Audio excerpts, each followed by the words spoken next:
How are commodity markets regulated? Well, you have the National Futures Association, which is underneath. It's the governing body for all brokers and clearing firms. And then you have above them the main governing body, the Commodity Futures Trading Commission. They oversee and regulate. And they make sure that everybody is protected. They make sure that all of the systems are in place that are correct and that you're working with scrupulous people. And so I would say that it's really the government regulation that kind of keeps everything in line. The government has the CFTC, the Commodity Futures Trading Commission. It's, I'm not going to say it's like the Keystone Cops. Some would, but it is what it is. It's a government agency.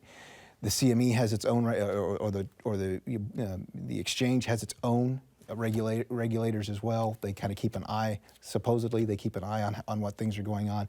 So each level, those are the two big ones. The exchange itself and the government has the CFTC. Those are the big watchdogs in the industry. It's like having your parents right there with you the whole time.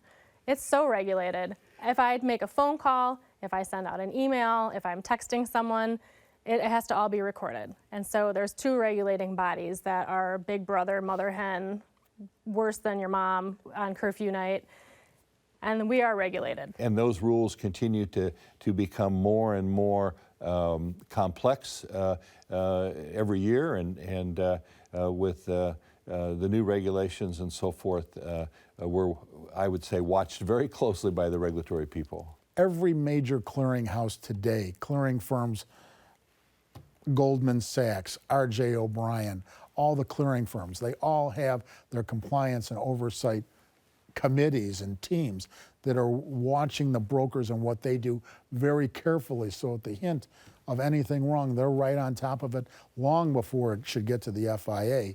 And all of these things combine to help make the integrity of the market what it is today.